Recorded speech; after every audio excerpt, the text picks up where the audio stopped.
الذین آتیناہم الکتاب، وہ لوگ جنہیں ہم نے کتاب دی وہ اسے اس طرح پہچانتے ہیں جیسے وہ اپنے بیٹوں کو پہچانتے ہیں. وہ لوگ جنہوں نے اپنے آپ کو خسارے میں ڈالا سو وہ ایمان نہیں لاتے. وہ حق کو جانتے ہیں مگر قسمت میں یہی ہے ان کے کہ ہم نے ایمان قبول کرنا ہی نہیں. یہ سب سے بڑا خسارہ ہے. ومن اظلم ممن افترى على الله كذبا، اور اس سے بڑا ظالم کون ہے جو اللہ پر جھوٹ گھڑ لے یا اس کی آیات کو جھٹلائے. اللہ پر جھوٹ گھڑنے سے مراد کوئی بات اپنی طرف سے گھڑے اور کہے اللہ تعالیٰ کہتے ہیں، اللہ کا فرمان ہے، یا پھر اس کا حکم کوئی آئے، اس کی آیات آئے، وہ کہے میں نہیں مانتا. انہ لا یفلح الظالمون، بے شک ظالم فلاح نہیں پائیں گے. وَيَوْمَ نَحْشُرُهُمْ جَمِيعًا، اور جس دن ہم ان سب کو اکٹھا کریں گے، پھر ہم ان شرک کرنے والوں سے پوچھیں گے کہاں ہیں تمہارے شریک جن کی خدائی کا تم دعویٰ کرتے تھے.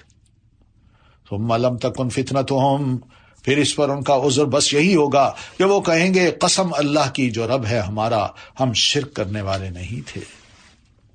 یہ حالت ہوگی جب دیکھیں گے نا اب سزا ملنی ہے تو قسمیں کھانا شروع کر دیں گے، اور اپنا وہ نظریہ جس کے اوپر سب کچھ فدا کرتے تھے قسمیں کھا کھا کے کہیں گے ہم تو ایسے تھے ہی نہیں.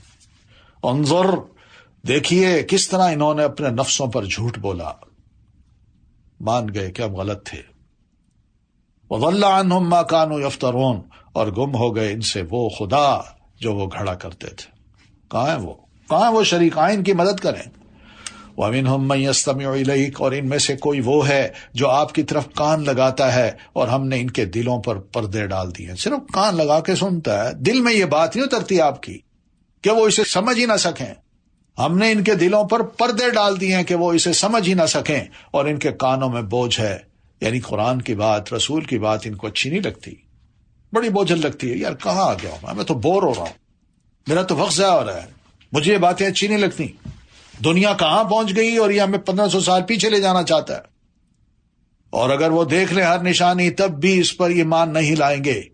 یہاں تک کہ جب وہ آپ کے پاس آتے ہیں تو آپ سے جھگڑا کرتے ہیں، تو جنہوں نے کفر کیا وہ کہتے ہیں یہ تو محض پہلوں کی کہانیاں ہیں. گناہ گار جو دل ہے قرآن کے راز سمجھنے سے عاری ہوتا ہے. نافرمانیاں قرآن کے عدم فہم کا سبب بنتی ہیں. ران چل جاتا ہے، زنگ بن کر چھا جاتا ہے دلوں پر اپنے گناہوں کی وجہ سے. یہی تو وجہ ہے تو کہتے ہیں اذا تتلی علیہم آیاتنا قال اساطیر الاولین، ہماری آیات جب ان پر پڑھی جاتی ہیں تو کہتا ہے یہ پہلے لوگوں کی کہانی ہے. وہ نہ ان کے معنوں تک پہنچتا ہے نہ اس کے رازوں تک پہنچ پاتا ہے، کیونکہ ان کے دلوں پر ان کے برے اعمال کا زنگ لگ گیا ہوتا ہے. تو شرعی مسائل سمجھنا ہو نا تو ان میں ہمیں مدد لینی چاہیے استغفار سے. کوئی شرعی مسئلہ ذہن میں لائیں، آپ کو سمجھ نہ آئے، پھر کثرت سے استغفار کریں، شاید آپ کو اس مسئلے کو سمجھنے کی توفیق دے دی جائے. وَهُمْ يَنْهَوْنَ عَنْهُ وَيَنْأَوْنَ عَنْهُ، اور وہ دوسروں کو اسلام لانے سے یا رسول سے روکتے ہیں اور خود بھی اس سے دور رہتے ہیں. وہ بھی بڑے مبلغ ہوتے ہیں، بڑے ایکٹیو ہوتے ہیں.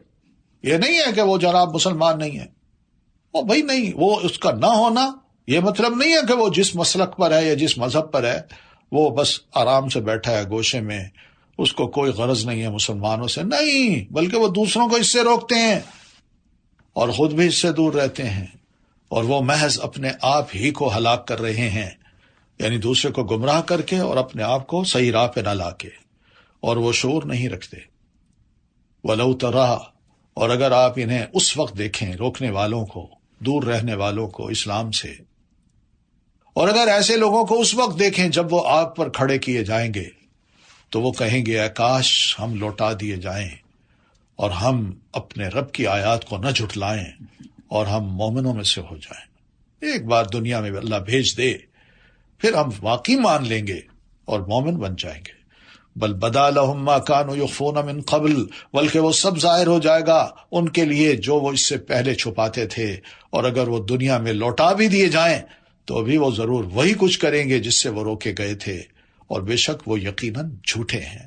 عذاب سے بچنے کے لیے یہ باتیں کر رہے ہیں. کیا وہ یہ نہیں کہتے وقالو، اور انہوں نے کہا ہماری یہ دنیا کی زندگی ہی اصل زندگی ہے، وما نحن بمبعوثین، اور ہم ہرگز اٹھائے جانے والے نہیں ہیں۔ بابر بعیش کوش کے عالم دوبارہ نیست، یہ جملہ ہے، یہ اس کا معنی ہے۔ بس دنیا کی زندگی ہے، کون جیتا ہے بعد میں؟ دوبارہ اٹھنا کہاں ہے؟ یہ بابر کی طرف منسوب کر دی گیا یہ قول، اگر یہ کہا ہے تو یہ تو کفریہ کلمہ ہے۔ وَلَوْ تَرَىٰ إِذْ وُقِفُوا عَلَىٰ رَبِّهِمْ، اور کاش آپ دیکھیں جب وہ اپنے رب کے سامنے کھڑے کیے جائیں گے تو وہ کہے گا، اللہ ان سے پوچھے گا کیا یہ حق نہیں ہے؟ کیوں بھائی دوبارہ اٹھ کے آ گئے ہو؟ آنکھیں کھولی ہیں تم نے؟ کہاں کھڑے ہو؟ تم تو مر گئے تھے۔ قالوا بلا، تو کہیں گے کیوں نہیں، قسم ہے ہمارے رب کی، تو وہ کہے گا بس چکھو عذاب بوجہ اس کے جو تم کفر کرتے تھے، بس کچھ اور نہیں ہے۔ اعتراف کرا کے مزید ذلیل کیا ان کو۔ قد خسر الذین کذبوا بلقاء اللہ، تحقیق خسارے میں رہے وہ لوگ جنہوں نے اللہ کی ملاقات کو جھٹلایا، یہاں تک کہ جب ان کے پاس قیامت کی گھڑی اچانک آ جائے گی وہ کہیں گے ہائے افسوس ہمارا اس پر جو ہم نے اس کے بارے میں کمی کوتاہی کی، اور وہ اپنے بوجھ اپنی پشتوں پر اٹھائے ہوئے ہوں گے، خبردار کتنا برا ہے وہ بوجھ جو وہ اٹھائیں گے۔ تو یہ انجام ہے اللہ کی ملاقات کو جھٹلانے والوں کا۔ آپ فرماتے ہیں اللہ بندوں سے ملاقات کرے گا اور فرمائے گا او فلانے، کیا میں نے تجھے عزت نہیں دی، تجھے سردار نہیں بنایا؟ کیا میں نے تجھے تیری بیوی عطا نہیں کی تھی؟ تیرے لیے گھوڑے گاڑیاں اور اونٹ مسخر نہیں کیے؟ کیا میں نے تجھے تیری قوم کا سربراہ سردار نہیں بنایا اور تو ان سے چوتھائی حصہ لیتا تھا، تنخواہیں لیتا تھا؟ تو وہ عرض کرے گا جی ہاں۔ پھر اللہ فرمائے گا کیا تو یقین رکھتا تھا کہ تو مجھ سے ملاقات کرے گا؟ تو وہ عرض کرے گا نہیں۔ پھر اللہ تعالیٰ فرمائے گا کہ تو نے دنیا میں مجھے بھلا دیا، آج میں تجھے بھلا دیتا ہوں، جو تمہارے ساتھ ہوگا مجھے کوئی پرواہ نہیں۔ وَمَا الْحَيَاةُ الدُّنْيَا إِلَّا لَعِبٌ وَلَهْوٌ، اور نہیں دنیا کی زندگی مگر ایک کھیل اور تماشا، اور البتہ آخرت کا گھر بہتر ہے ان لوگوں کے لیے جو تقوی اختیار کرتے ہیں۔ کیا پھر تم عقل سے کام نہیں لیتے؟ اور دنیا تو کھیل تماشا ہے بھائی، آخرت کے کام کھیل اور تماشا نہیں ہوتے۔ بس سمجھ لیجیے ہر وہ کام جس کا کوئی فائدہ نہیں یہ لعب ہے، اور ہر وہ کام جس سے انسان غافل ہو جاتا ہے اور جو دنیا میں مست ہو جائے اور آخرت بھلا دے یہ لہو ہے۔ تو ایسی زندگی تو نافرمان کی اور کافر کی ہوتی ہے، کیونکہ وہ زندگی کو دھوکے اور باطل کاموں میں گزار دیتا ہے۔ لیکن مومن کی زندگی نیک اعمال پر مشتمل ہوتی ہے اور اس کی زندگی کھیل اور تماشا نہیں ہوتی۔ قد نعلم، یقیناً ہم جانتے ہیں کہ بے شک آپ کو وہ باتیں غمگین کرتی ہیں جو وہ کہتے ہیں، جادوگر ہے، کاہن ہے، کیا کیا بات ہے، انکار کرتے ہیں۔ تو در حقیقت وہ آپ کو نہیں جھٹلاتے، لیکن یہ ظالم تو اللہ کی آیات کو انکار کر رہے ہیں۔ تو یہ آپ کو جھٹلانا اللہ کو جھٹلانا ہے، اللہ کی آیات کو جھٹلانا ہے۔ وَلَقَدْ كُذِّبَتْ رُسُلٌ مِّن قَبْلِكَ، اور البتہ تحقیق اللہ کے رسول آپ سے پہلے بھی کئی رسول جھٹلائے گئے۔ حوصلہ دلایا نبی علیہ السلام کو، دل تھوڑا نہیں کرنا۔ آپ سے پہلے بھی بہت سے رسول گزرے ہیں، ان کو بھی جھٹلایا گیا ہے۔ فَصَبَرُوا عَلَىٰ مَا كُذِّبُوا، تو انہوں نے اس پر صبر کیا جو وہ جھٹلائے گئے، اور وہ ستائے گئے یہاں تک کہ ان کے پاس ہماری مدد آ گئی، اور اللہ کے کلمات کو کوئی بدلنے والا نہیں، اور یقیناً آپ کے پاس رسولوں کی کچھ خبریں آ چکی ہیں، یعنی نوح علیہ السلام کی، ابراہیم علیہ السلام کی، لوط علیہ السلام کی، ہود کی، صالح علیہ السلام کی، کس کس کا نام ذکر کیا جائے؟ تو بہترین افضل ایمان صبر کرنا ہے اور نرمی کرنا ہے۔ اللہ کی مدد صبر کی صورت میں آتی ہے، جلد بازی میں نہیں آتی۔ وَإِنْ كَانَ كَبُرَ عَلَيْكَ إِعْرَاضُهُمْ، اور اگر اللہ کے رسول ان کا اعراض کرنا آپ پر بہت بھاری ہے، صبر نہیں کریں گے، تو پھر فَإِنِ اسْتَطَعْتَ، اگر آپ میں ہمت ہے کہ زمین میں ایک سرنگ تلاش کر سکیں اور اس میں آپ گھس جائیں، جا کے بیٹھ جائیں یکسو ہو کے، اکیلے ہو کے، یا آسمان میں ایک سیڑھی لگا سکیں، پھر ان کے پاس کوئی نشانی لے آئیں، تو ایسا کر دیکھیں تاکہ وہ مسلمان ہو جائے۔ تو جو ہے آپ انتظار کیجئے، صبر کیجئے. اور اللہ کے رسول ایسے کرنے والے نہیں تھے، بات کو سمجھایا ہے. وَلَوْ شَاءَ اللَّهُ لَجَمَعَهُمْ عَلَى الْهُدَىٰ، اور اگر اللہ چاہتا تو ان سب کو ہدایت پر جمع کر لیتا، پس آپ ہرگز ان لوگوں میں سے نہ ہوں جو نادان ہوتے ہیں. سنیے اب، انما یستجیب الذین یسمعون، بات تو وہی لوگ مانتے ہیں جو دل کے کانوں سے سنیں. والموتى، رہے مردے، وہ کہاں سنتے ہیں. یبعثہم اللہ ثم الیہ یرجعون، انہیں تو اللہ روز قیامت زندہ کرے گا، پھر وہ اسی کے حضور واپس لا جائیں گے، تب یہ سنیں گے، تب مانیں گے. تو پتہ چلا کہ مومن نصیحت قبول کرنے والا ہوتا ہے. آپ فرماتے ہیں ان المؤمن خلق مفتنا، مومن کو اس حالت میں پیدا کیا گیا کہ وہ آزمائش میں مبتلا ہونے والا، توابا، توبہ کرنے والا، نساء، بھولنے والا ہوتا ہے. اذا ذکر، جب اس کو نصیحت کی جاتی ہے تو وہ نصیحت قبول کر لیتا ہے. یہ مومن کا کام ہوتا ہے. وقالوا لولا نزل علیہ آیۃ من ربہ، وہ کہتے ہیں کہ ہم پر ہمارے پروردگار کی طرف سے کوئی معجزہ کیوں نہیں اتارا گیا. آپ انہیں کہیے کہ معجزہ اتارنے پر تو اللہ ہی قادر ہے، رسول تو نہیں. یہ رسول کے اختیار میں تھوڑی ہے کہ جب چاہے چھو منتر کر کے تمہیں معجزہ دکھا دے. ہاں، اللہ قدرت رکھتا ہے، جب وہ چاہے گا معجزہ اتارے گا. ولیکن اکثرہم لا یعلمون، لیکن بات یہ ہے کہ ان میں سے اکثر نادان ہے، وہ فرق نہیں کر پا رہے رسول میں اور اللہ میں. اللہ کے پاس اختیار ہے، رسول کے پاس معجزے کا اختیار نہیں ہے. وہ سمجھتے ہیں کہ شاید جو رسول بن جائے بڑا نیک ہوتا ہے، وہ جب چاہے کوئی معجزہ دکھا سکتا ہے. یہ لا علمی ہے. وَمَا مِن دَابَّةٍ فِي الْأَرْضِ وَلَا طَائِرٍ يَطِيرُ بِجَنَاحَيْهِ، زمین میں جتنے بھی چلنے والے جانور ہیں اور جتنے بھی اپنے بازوؤں سے اڑنے والے پرندے ہیں، وہ سب تمہاری ہی طرح کی انواع ہیں. ان کو بھی اللہ نے ایک جسم دے رکھا ہے، ان کے اندر بھی پورا سسٹم ہے کھانے پینے کا جو چل رہا ہے، سانس لینے کا. وہ تمہاری طرح، اللہ نے اگر تمہیں پیدا کیا تو ان کو بھی کیا. تو یہ مت سمجھو کہ ہم بڑی شے ہیں. اگر اللہ ایک چونٹی کو، جو چھوٹی مخلوق ہے، اور اس کے اندر سارا وہ سسٹم جو عقل کا بھی ہے، نظر کا بھی ہے، سننے کا بھی ہے، سونگنے کا بھی ہے، چلنے کا بھی ہے، ہضم کرنے کا بھی ہے، کھانے کا بھی ہے، کاٹنے کا بھی ہے، تو یہ سارا سسٹم اگر ایک چونٹی میں اللہ بنا سکتا ہے تو تم اپنے آپ کو کیا سمجھتے ہو. ما فرطنا فی الکتاب من شیء، ہم نے ان کی بھی تقدیر لکھنے میں کوئی دقیقہ پھر گزاشت نہیں کیا. ان کے مقدر میں جو کچھ لکھا ہے وہ بھی ان کو ملے گا، تمہارے مقدر میں جو کچھ لکھا ہے وہ بھی ملے گا. مگر تم انسان ہو، تم مکلف ہو، وہ مکلف نہیں ہے، وہ تمہاری خدمت کے لیے ہیں اور تم اللہ کی خدمت کے لیے ہو. ثم الی ربہم یحشرون، پھر یہ سب اپنے پروردگار کے حضور اکٹھے کیے جائیں گے. والذین کذبوا بآیاتنا، اور جن لوگوں نے ہماری آیات کو سننے کے بعد جھٹلایا، سمجھنے کے بعد جھٹلایا، وہ بہرے ہیں، گنگے ہیں، جو اندھیروں میں ہیں کہ حق کو دیکھ بھی نہیں سکتے. اللہ جسے چاہے اسے گمراہ کرتا ہے اور جس کے متعلق چاہتا ہے اسے راہ راست پر لگا دیتا ہے. قل ارأیتکم، ان سے پوچھئے بھلا دیکھو تو، ان اتاکم عذاب اللہ، اگر تمہارے پاس اللہ کا عذاب آ جائے اچانک دنیا میں جیتے جی، یا قیامت کی گھڑی آ پہنچے، اغیر اللہ تدعون، تو اس وقت تم اللہ کے سوا کسی اور معبود کو پکارتے ہو؟ تم اللہ کے سوا کسی دوسرے کو پکارو گے؟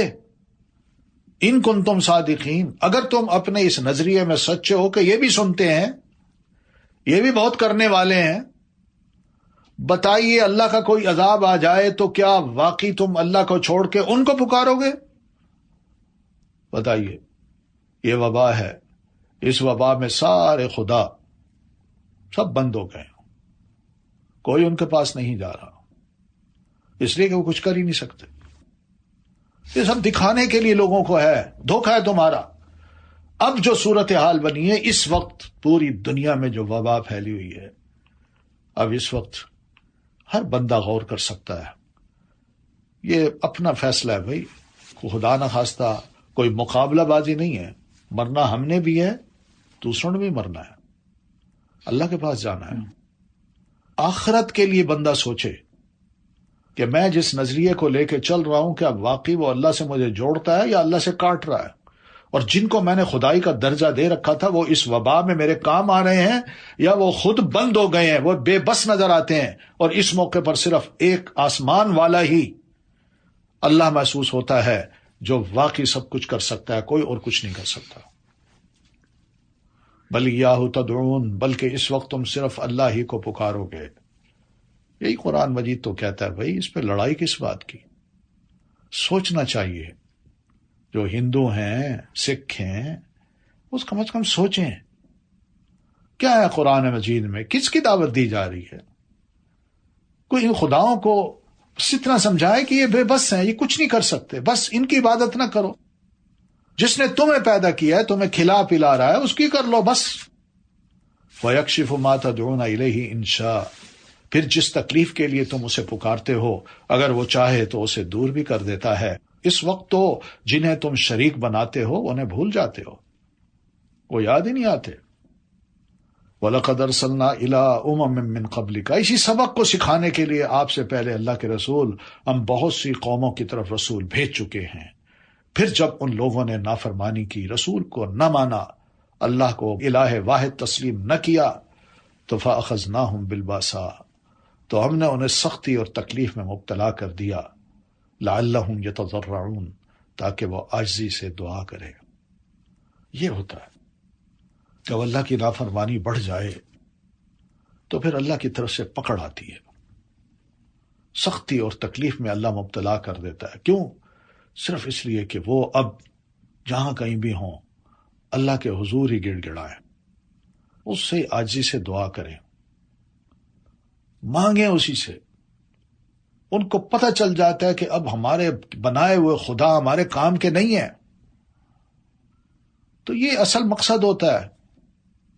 تو جو اللہ کے حضور آہوزاری نہیں کرتا اس کی بڑی مذمت کی گئی ہے، قرآن مجید میں اللہ تعالیٰ نے کی ہے۔ ایک وہ گروہ کہ جب ان کو تکلیف پہنچتی ہے تو وہ نہ دعا کرتے ہیں، نہ ہی عاجزی اختیار کرتے ہیں، اور نہ ہی وہ توبہ کرتے ہیں۔ یہ جب اللہ کی طرف سے کوئی مصیبت آتی ہے تو ایک گروہ تو ایسا ہوتا ہے، اس آیت سے پتہ چل رہا ہے۔ پھر اس کے بعد اللہ فرماتے ہیں، پہلا گروہ کو فرماتے ہیں فلولا، ایسا کیوں نہ ہوا کہ اذ جاءہم بأسنا تضرعوا، جب ان کے پاس ہماری تکلیف آ گئی تو وہ کم از کم عاجزی اختیار کرتے۔ تو انہوں نے کیوں نہ عاجزی اختیار کی جب ان پر ہمارا عذاب آ گیا، مگر ان کے دل سخت ہو گئے اور شیطان نے ان کے لیے خوشنما بنا دیا جو کچھ وہ کرتے تھے۔ آج یہی بہت کچھ ہو رہا ہے، کوئی سوچنے والا سوچتا ہی نہیں ہے۔ ایک تو یہ گروہ ہے، دوسرا گروہ وہ ہے جب ان کو تکلیف پہنچتی ہے یا اس قسم کی عذاب وبا کی صورت میں آتا ہے، لوگ مر رہے ہوتے ہیں، تو وہ عاجزی اختیار کرتے ہیں اور اللہ کی طرف رجوع کرتے ہیں۔ پھر جب ان سے اس تکلیف کو دور کر دیا جاتا ہے تو وہ روگردانی کرنے لگتے ہیں، وہ قائم نہیں رہتے۔ تو مشکل حالات میں بھی دیکھ لیجئے آہوزاری کرنے کے فائدے ہیں، اور آہوزاری میں خشوع اور خضوع اور عاجزی کے ساتھ دعا کی جاتی ہے اللہ تعالیٰ سے، اور اللہ تعالیٰ اپنے بندوں کے اٹھے ہاتھوں میں خیر ہی ڈال دیتا ہے، ان کو خالی واپس نہیں لوٹاتا۔ ہم اس سے نہ مانگے تو وہ ناراض ہوتا ہے بھائی۔ فلولا اذ جاءہم باسنا تضرعوا ولکن قست قلوبہم، پھر جب ان پر ہمارا عذاب آیا تو وہ کیوں نہ گڑ گڑائے، مگر ان کے دل تو اور سخت ہو گئے، اور جو کام وہ کر رہے تھے شیطان نے انہیں وہی کام خوبصورت بنا کر دکھا دیے۔ فلما نسوا، پھر جب انہوں نے وہ نصیحت بھلا دی جو انہیں کی گئی تھی، دونوں گروہوں نے، تو ہم نے ان پر خوشحالی کے تمام دروازے کھول دیے۔ لو بھی جو چاہتے ہو لے لو، ترقی کرنی ہے کر لو، یہاں تک کہ جو کچھ ہم نے انہیں دیا تھا اس میں مگن ہو گئے۔ تو اخذناہم بغتۃ فاذا ہم مبلسون، تو ہم نے انہیں اچانک پکڑ لیا تو وہ ہر خیر سے مایوس ہو گئے۔ یہ ہوتا ہے طریقہ اللہ تعالیٰ کا، تم نے دنیا مانگی، لو میں دے رہا ہوں، اور نافرمان بنو۔ تو دنیا وسیع ہو یا تنگ ہو، دونوں صورتوں میں اللہ کی طرف سے آزمائش ہوتی ہے۔ اللہ سے دوری کا باعث بننے والی دنیا، یاد رکھیے، ہلاکت کا ایک سبب ہے۔ نافرمانیوں کے باوجود اگر دنیا ملتی جائے تو اللہ کی طرف سے یہ مہلت ہوتی ہے۔ فَقُطِعَ دَابِرُ الْقَوْمِ الَّذِينَ ظَلَمُوا، اس طرح ان ظالموں کی جڑ کاٹ دی جاتی ہے۔ اور ہر طرح کی تعریف تو اللہ رب العالمین کے لیے ہے جس نے ایسے ظالموں کو نیست و نابود کر دیا ہوتا ہے۔ تو ظالموں کی ہلاکت پر اللہ تعالیٰ کی حمد و ثنا کرنی چاہیے، حقیقت ہے۔ قل ارائیتم، بھلا ان سے پوچھئے، دیکھو تو اگر اللہ تمہاری سماعت اور تمہاری آنکھیں سلب کر لے اور تمہارے دلوں پر مہر لگا دے، تو اللہ کے سوا کون اور معبود ہے، خدا ہے جو یہ چیزیں تمہیں واپس دلا دے؟ کوئی ہے؟ نہیں۔ دیکھیے ہم کیسے بار بار اپنی آیات بیان کرتے ہیں، پھر بھی یہ لوگ منہ موڑ جاتے ہیں۔ آج دیکھیے یہ وبا جس طرح یہ کرونا ہے، یہ ناک میں یا سانس میں داخل ہوتا ہے، آنکھ میں داخل ہوتا ہے، تو کون سی ایسی چیز ہے جو کہ اس کو اتنا پاورفل بنا دیتی ہے کہ اندر کی ایک ایک چیز کو وہ گلانا شروع کر دیتی ہے؟ اور موجودہ ٹیکنالوجی، ڈاکٹر، وسائل سب بے بس ہو جاتے ہیں، اور پھر اس کے بعد اس مریض کو اس کے اپنے عزیز، اپنے قریب، یعنی میاں ہے تو بیوی نہیں دیکھ سکتی، بیوی ہے تو شوہر نہیں دیکھ سکتا، باپ ہے تو بچے نہیں دیکھ سکتا، انہیں اطلاع دے دی جاتی ہے گھر میں کہ بھئی وہ فوت ہو گیا ہے، بس آپ نہ آ سکتے ہیں نہ دیکھ سکتے ہیں۔ تو پھر کیا ہو رہا ہے؟ یہی ہو رہا ہے نا کہ ان کی لاشوں کو جلا دیا جاتا ہے، یا کہیں ان کے جرم جو ہیں وہ اور انسانوں تک نہ پہنچے۔ قُلْ أَرَأَيْتَكُمْ إِنْ أَتَاكُمْ عَذَابُ اللَّهِ بَغْتَةً أَوْ جَهْرَةً، آپ ان سے پوچھئے بھلا دیکھو تو اگر تم پر اللہ کا عذاب اچانک آ جائے یا علانیہ آ جائے تو کیا ظالموں کے سوا کوئی اور بھی ہلاک ہوگا؟ بچیں گے تو کوئی اور، ظالم ہی مارے جائیں گے۔ وَمَا نُرْسِلُ الْمُرْسَلِينَ إِلَّا مُبَشِّرِينَ وَمُنذِرِينَ، ہم تو جب بھی رسول بھیجتے ہیں تو صرف اس لیے بھیجتے ہیں کہ لوگوں کو بشارت دیں جو ماننے والے ہوں، ومنذرین، اور جو نہ ماننے والے ہوں ان کو وارننگ دیں۔ پھر جو کوئی ایمان لے آیا اور اس نے اپنی اصلاح کر لی تو ایسے لوگوں کو نہ کوئی خوف ہوگا اور نہ وہ غمزدہ ہوں گے، اور جن لوگوں نے ہماری آیات کو جھٹلا دیا تو ان کی نافرمانیوں کی انہیں سزا ضرور ملے گی۔ قل، کہہ دیجئے اللہ کے رسول، لا اقول لکم، میں یہ نہیں کہتا کہ میرے پاس اللہ کے خزانے ہیں، چھپے خزانے، اور نہ ہی میں غیب کی باتیں جانتا ہوں کہ میں تمہیں بتاؤں کل یہ ہوگا، پرسوں یہ ہو جائے گا، اور نہ میں یہ کہتا ہوں کہ میں فرشتہ ہوں، میں انسان ہوں بھائی، میں نے شادی کی ہوئی ہے، میری بیویاں ہیں، میرے بچے ہیں، میری اولادیں ہیں، میں کھاتا ہوں، میں پیتا ہوں، میں بازاروں میں جاتا ہوں، مجھے بھوک لگتی ہے، اور گھر آتا ہوں تو پوچھتا ہوں گھر والوں سے کچھ کھانے کو ہے، تو میں تو صرف اسی کی پیروی کرتا ہوں جو میری طرف وحی کی جاتی ہے۔ بس کو وحی کی پیروی کرنے کا یہ مطلب نہیں کہ میں خدائی کے درجے پر پہنچ گیا ہوں، یا کوئی مجھے خدائی کے درجے پر پہنچا دے، یا یہ توقعات کر لے کہ بھئی اب اس کے پاس اللہ کی کنجیاں ہیں غیبی۔ آپ ان سے پوچھئے کیا نابینا اور بینا برابر ہو سکتے ہیں؟ آنکھیں کھولو بھائی، آنکھیں کھولو، فرق کرو میرے اور اللہ کے درمیان۔ پھر تم لوگ کیوں نہیں سوچتے؟ وَأَنذِرْ بِهِ الَّذِينَ يَخَافُونَ، اور آپ اس وحی کے ذریعے ان لوگوں کو ڈرائیے جو اس بات سے ڈرتے ہیں کہ انہیں ان کے پروردگار کے ہاں اکٹھا کیا جائے گا، جس کے بغیر ان کا نہ کوئی حمایتی ہوگا اور نہ سفارشی ہوگا۔ اس طرح شاید وہ پرہیزگار بن جائیں، کچھ خود کریں گے تو فائدہ ہوگا ان کو۔ یہ بات ایک دفعہ سمجھ آ جائے کہ واقعی میں جو کچھ کروں گا اس کا مجھے اللہ نے ریوارڈ دینا ہے، میرے رب نے مجھے معاف کرنا ہے یا سزا دینی ہے، کوئی اس موقع پر ساتھ نہیں ہوگا۔ آپ اب دیکھ لیجئے کتنے ہیں جو ہمارے اپنے عزیز ہوتے ہیں، فوت ہو جاتے ہیں، کہاں ہیں وہ، اور ہم کہاں پہنچے ہوئے ہیں؟ ان کی قبر کو، ان کی راکھ کو دیکھنے والا، سنبھالنے والا بھی کوئی نہیں ہے۔ یہ تو دنیا کی حالت ہے، جبکہ ہم با اختیار ہیں، اپنے آپ کو سمجھتے ہیں ہم با اختیار ہیں، اور جب مر گئے قیامت کے روز اگلے پچھلے سب انسان جمع ہوں گے اور بکھرے ہوئے ہوں گے۔ میں کہاں فوت ہوا، میرے والد کہاں فوت ہوئے، وہ کسی اور ملک میں دفن، کسی اور شہر میں دفن، میں کسی اور شہر میں۔ اور جب کل قیامت کو اٹھیں گے تو ہماری کوئی لائن تھوڑی لگی ہوگی کہ بابا کے پیچھے پتر کھڑا ہے اور بیٹے کے پیچھے اس کا پوتا کھڑا ہے، اور نہیں بھائی، ہر بندہ اپنے اپنے مقام پر سب کچھ بھول چکا ہوگا، سب کو اپنی پڑی ہوگی۔ تو یہ وہ صورت بتائی ہے کہ جب یہ وقت آئے گا تو اس وقت یاد رکھنا کوئی حمایتی ہوگا اور نہ کوئی سفارشی. شاید یہ خیال ان کو اللہ کا خوف دلا کے پرہیزگار بنا دے کہ اب اللہ کی نافرمانی نہیں کرنی.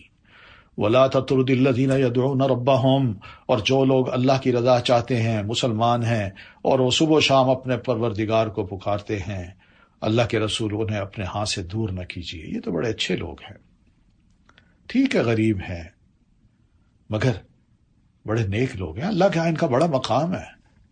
ما علیک من حساب من شیء، ان کے حساب سے آپ کے ذمہ کچھ نہیں اور نہ آپ کے حساب سے کچھ ان کے ذمہ ہے. مراد یہ کہ جو یہ کرتے ہیں ہم نے آپ سے نہیں پوچھنا، اور جو آپ کرتے ہیں ہم نے ان سے نہیں پوچھنا. یہاں بھی دیکھ لیجئے، رسول کو بھی کہہ دیا آپ اپنے کیے کا جواب دے ہیں اور وہ اپنے کیے کے جواب دے ہیں. ان نیک لوگوں کو اگر آپ نے غریب ہونے کی وجہ سے یا اللہ والے یا بالکل ہی اللہ کی گائے سمجھ کے ان کو اپنے آپ سے اگر دور کر دیا اور عقل مندوں کو اور بڑے بڑے لوگوں کی محفلوں میں جانا بڑا قابل فخر سمجھا تو بے انصافوں میں شمار ہوں گے. اللہ کو یہ پسند نہیں ہے. وَكَذَلِكَ، اس طرح ہم نے بعض لوگوں کے ذریعے دوسروں کو آزمائش میں ڈالا ہے. کسی کو غریب بنا دیا، کسی کو امیر بنا دیا. اب امیر کے لیے غریب آزمائش ہے، اور میں ان لوگوں کے ساتھ دوستیاں رکھوں، دنیا کیا کہے گی کہ تمہارے ایسے فرینڈز ہیں. ہم تو سمجھتے تھے ایلیٹ کلاس کے بندے ہو، تم نے اپنے شادیوں پر غریبوں کو بلا رکھا ہے، ہم نہیں تمہارے دوست بنتے. تو امیر کے لیے اس کی امیری وہ فتنہ بن جاتی ہے، وہ غریبوں کے پاس نہیں بیٹھتا. اور غریب کے لیے فتنہ اس کی غربت بن جاتی ہے کہ اس کو امیر آدمی، مڈل مین کوئی پسند نہیں کرتا. کوئی بات نہیں، ایمان ہو، ایمان بس کافی ہے. لِيَقُولُوا أَهَٰؤُلَاء، تاکہ وہ انہیں دیکھ کر کہیں کیا ہم میں سے یہی لوگ ہیں جن پر اللہ نے احسان کیا ہے. دیکھیے جملے، دیکھیے ایسے غریبوں کا مذاق ایسے لوگ اڑاتے ہیں امیر. تو بھائی یعنی مسلمان تو ہمیں ہونا چاہیے تھا، اچھا تو ہمیں ہونا چاہیے تھا، اللہ کا احسان تو ہم پر ہے. یہ احسان ہے، غریب ہیں، بیٹھے ہیں، کپڑے تن پہ نہیں ہیں، کھانے کے لیے بھوکے ہیں، لوگوں سے مانگتے ہیں، انتظار میں رہتے ہیں. تو اللہ نے ان پر احسان یہی کرنا تھا کہ یہ مومن بن جائیں. دیکھو کیا اللہ تعالیٰ اپنے شکر گزار بندوں کو ان سے زیادہ نہیں جانتا؟ اللہ جانتا ہے. ایمان کی نعمت پر شکر ادا کرنے والے یہی سب سے بڑے قیمتی لوگ ہیں، اور اللہ ان کا قدردان ہے. دولت کی نعمت پر ناشکری کرنے والے یہ اللہ تعالیٰ کے نزدیک مچھر کے پر کی قیمت بھی نہیں رکھتے. وَإِذَا جَاءَكَ الَّذِينَ يُؤْمِنُونَ بِآيَاتِنَا، اور جب آپ کے پاس وہ لوگ آئیں جو ہماری آیتوں پر ایمان لاتے ہیں تو آپ انہیں کہیے تم پر سلامتی ہو.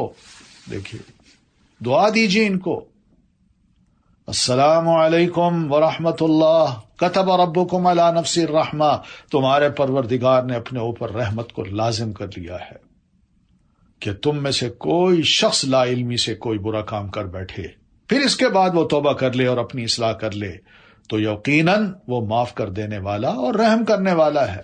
یہ ہے اس کی رحمت. اس لیے گھبراؤ نہیں، غلطیاں ہوتی ہیں، فرشتے نہیں ہو تم، انسان ہو، لیکن اپنی اصلاح کرتے رہو، اللہ کے حضور توبہ کر لو.